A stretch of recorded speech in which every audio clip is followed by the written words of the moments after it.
కూలీ కూలీ అంటే అప్పుడు వెంకటేష్, దాని తర్వాత 2025లో కూలీ అంటే ఏ రేంజ్లో ఉంటాడు అన్న స్టైల్.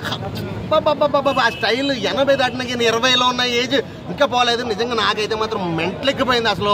అండ్ మన నాగార్జున గారు అయితే విలన్ క్యారెక్టర్లో అయితే ఒక రేంజ్కి వెళ్ళిపోయింది. అసలు ఈ క్యారెక్టర్ ఏం చేయడం అనేది అసలు నిజంగా చాలా గ్రేట్ అని చెప్పుకోవాలి. అలాంటిది ఈ సినిమాలో చేశారు. అది రజనీకాంత్ పక్కన విలన్ క్యారెక్టర్ అంటే అసలు వేరే విషయాలు. ఇద్దరు కాంబినేషన్ అయితే మాత్రం స్క్రీన్లో చూస్తే మాత్రం నెక్స్ట్ లెవెల్ అనిపించింది. ఆ పక్కన స్టైల్ స్టార్, ఆ పక్కనేమో నాగార్జున గారు అంటే యంగ్కి యూత్కి అమ్మాయిలకి మంచి అట్రాక్షన్. సినిమా మాత్రం ఏం చెప్తున్నా అన్న, రజనీకాంత్ అన్న స్టైల్కి నాగార్జున గారి పర్ఫార్మెన్స్కి సినిమా ఎక్కడికో వెళ్ళిపోయింది.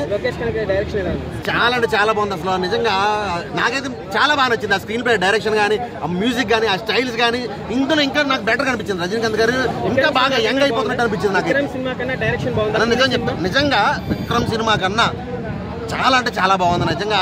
అంటే నెక్స్ట్ స్టెప్ వెళ్ళింది, నెక్స్ట్ స్టెప్ అని చెప్పుకోవచ్చు. అసలు నిజంగా విజువల్స్ చాలా బాగున్నాయి. విక్రమ్ సినిమాలో ఉన్న హైప్ కానీ ఇందులో ఉన్న హైప్ ఇంకా బాగుంది. నాకైతే సినిమా రివ్యూలు చేయకూడదు అనిపిస్తుంది, కానీ స్టోరీ చెప్తే పిక్చర్ వేస్తుంది. ఖచ్చితంగా థియేటర్తో చూడండి, ఫుల్ అంటే ఫుల్ ఎంజాయ్ చేస్తారు అన్న. రెండు సినిమాలు సూపర్ అన్న. అసలు ఏ ఒక్క సినిమాని తక్కువ చేయకూడదు, ఎందుకంటే నేను 2 సినిమాలు చూసా.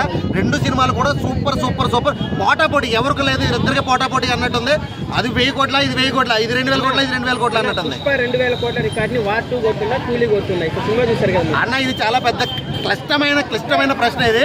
నేను చెప్తున్నా ఖచ్చితంగా 2 సినిమాలు కూడా 2000 కోట్లు దాటిద్ది అన్న, డెఫినెట్గా నేను చెప్తున్నా. ఓకేనా, చెప్పడే వాళ్ళందరికీ